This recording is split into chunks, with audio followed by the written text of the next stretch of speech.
れ薬が欲しいという需要は一定数存在しているそうです。忍者は薬に詳しいというのは過去の動画でお伝えしましたが、惚れ薬も調合できたのでしょうか。今回は惚れ薬について楽しく学んでいきましょう。惚れ薬とかって作り方が残ってたりしますか？惚れ薬あるのはあります。ちゃんと惚れ薬の作り方もあります。ただ、例えばじゃこう猫って言っているんですけど、そのじゃこう猫の、いわゆるお仏を使うんですけどね、今で言うと香水みたいな、単純にシャネルの5番とか、いわゆる、ものだったりとか、いわゆる成分の中にフェロモン成分が入ってるもの、例えばそのシャネルの5番でもイランっていう植物が使われるんですけど、それも本当に人間が惚れやすいホルモン、植物性ホルモンの成分が入っているので、やっぱりそういったものだったり、ジャコウネコの糞にもそういった成分があるとは言うんですけど、ジャコウネコの場合は非常に臭いので、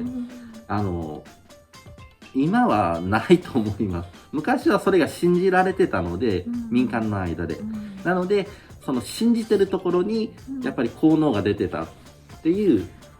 これも一つの忍術みたいなものなんですけど、今はもうジャコウネコとかそういったものよりも、自分がつけてて、相手を不快にしない匂い、香水とかでも優しい匂いの香水だったりとか、天然の本当に、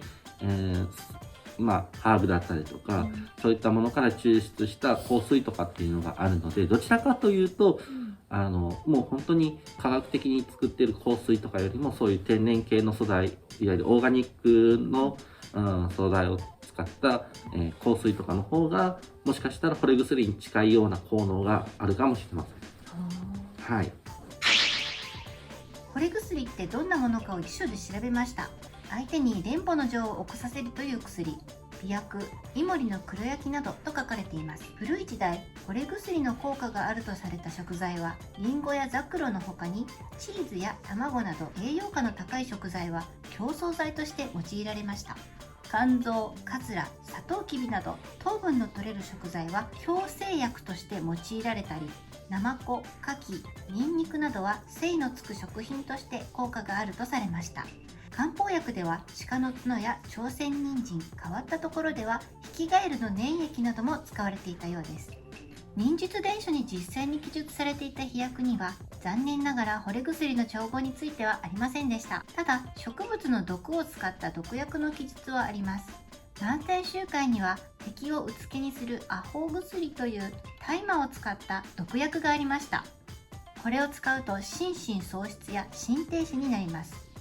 その他の忍術書にはケシやトリカブトなどの毒草を使って心停止や神経麻痺、呼吸麻痺などをさせる目的の毒薬の調合も記述されています。また硫黄を使い灰に混ぜて敵に振りかけ火をつけることで硫黄から猛毒の亜硫酸ガスが発生し呼吸困難にさせる記述などもあります。これらのものは一般的な栽培や所持が禁止されているので真似をしないようにしましょう。人の心を自在に操る薬物の成分は実用化されておらず、惚れ薬は架空の薬品とされています。なので現実に惚れ薬と呼ばれる薬は存在しません。たとえあったとしても相手に使うものではなく、自分自身の魅力を高めるために使ったり、精神を集中したり、気分転換するためのものとして楽しむのがいいですね。やっぱり忍者っていうのは、その時その時のやっぱり情勢とかもそうだけれども、いろんな人に対してどういう風にした方がいいですよっていうアドバイスもやっぱりできないといけないんですね。ここの初代藩主の長沖のおじいちゃんにあたる黒田官兵衛、その黒田官兵衛さんっていうのも実は忍者だと思ってるんですね。っていうのがなぜかっていうと、もともと官兵衛のお父さんだったりおじいさんとかご先祖は実は目薬を作る一家で、目薬商人から武士にのし上がってきてるんです。そういう目薬を作るための、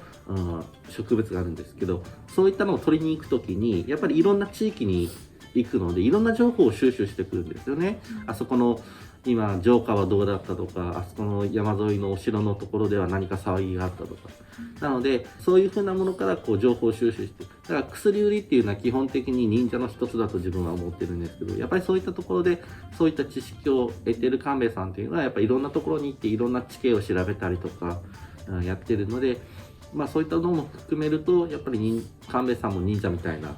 人だったのかなっていうふうに思ったりとかもしますね。なんか忍者って総合的に生き抜く力をそうですね。持ってる職業にみたいな。そうですね。今で言うと生活アドバイザーみたいなうん役名をやってて、うんでやっぱり民間療法とかももちろんやってたりとか、あと、持てる力を最大限に悪いことに、利用するということはできるだけ避けるっていうこともその忍者の教えの中にもありますので、基本的には民間療法として、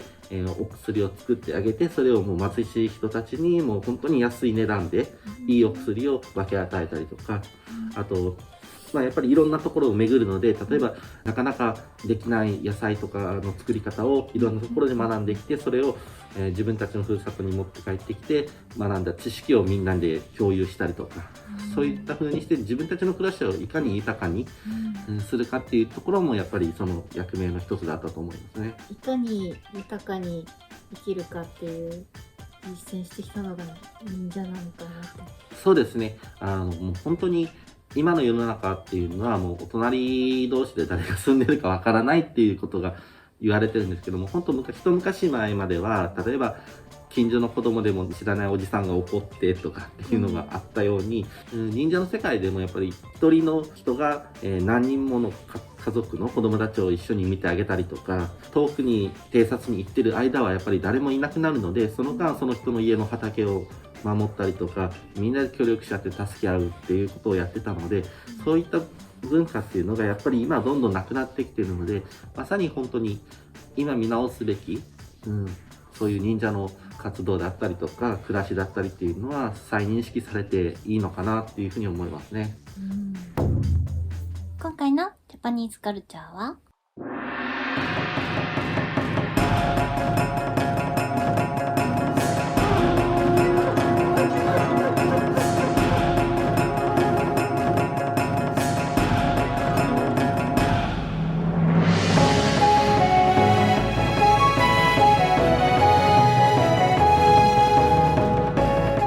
妖怪人間ベラでした。いかがだったでしょうか。今回は惚れ薬についてお話しさせていただきました。このチャンネルは忍者文化の保存とジャパニーズカルチャーの発展に貢献し、文化の理解を深めることを目的としています。いいなと思っていただけたらグッドボタン、チャンネル登録をよろしくお願いいたします。あなたの地元に伝わる言い伝えやイラストのリクエストなどがありましたら、ぜひコメントで教えてください。では本日も動画を見てくださってありがとうございました。また次回お会いしましょう。